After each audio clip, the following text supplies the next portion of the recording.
Dear friends, I want to share with you today an arrangement of Isaac Watts' 1707 hymn, Alas, and Did My Saviour Bleed by Sovereign Grace Music. Here are the words. Alas, and did my Saviour bleed, and did my Sovereign die? Would he devote that sacred head for such a worm as I? Was it for crimes that I have done he groaned upon the tree? Amazing pity, grace unknown, and love beyond decree. Well might the sun in darkness hide and shut its glories in, when Christ the mighty Maker died for man the creature's sin. Thus might I hide my blushing face while his dear cross appears, dissolve my heart in thankfulness and melt mine eyes to tears. But drops of tears can ne'er repay the debt of love that I owe. Here, Lord, I give myself away, 'tis all that I can do. Alas, and did my Saviour bleed, and did my Sovereign die? Amazing pity, grace unknown, and love beyond decree. Most commonly this hymn is sung to the Hudson Melody from 1885, but there is something at once really beautiful and quite chilling actually about the traditional Irish tune that Sovereign Grace have chosen for these ancient lyrics. Musically, I'm struck by the tune's reflection of the shape of the verses. Watts's verses begin with lament and then they end with hope. And this is reflected in the tonality as we move from a major to a minor key throughout each verse.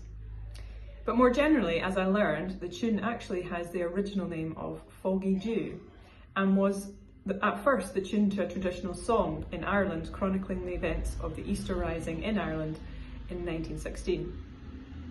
So perhaps this is a tenuous link, and I'm unsure if Sovereign Grace actually intended this, but it's interesting nonetheless that both settings of Foggy Dew confront death and lament in great detail. By being set to this particular tune, Watts's hymn in 1707, depicting the suffering Christ, is underlined by the lamenting echo of war and pain and darkness of the human heart. And I find that profoundly moving because, of course, it's for this very reason that Christ willingly died. It was for our brokenness that he died, to deal with the darkness of the human heart. The death of God himself, who lived a perfect life, dealt with the human condition so completely by rising again in glorious life that one day every tear will be wiped away and all pain and war will cease. John tells us this in a vision in Revelation 21. He says, "And I heard a loud voice from the throne saying, 'Look, God's dwelling place is now among the people, and he will dwell with them. They will be his people, and God himself will be with them and be their God. He will wipe every tear from their eyes.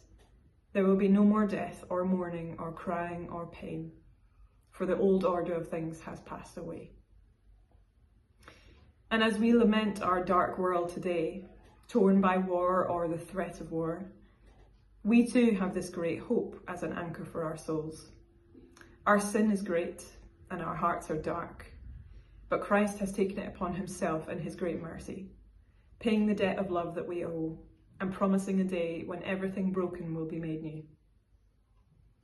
So on reflection of this beautiful hymn and the truth buried within it, may we give ourselves away to the risen Saviour today, who even in our broken state lavished upon us amazing pity, grace unknown, and love beyond decree.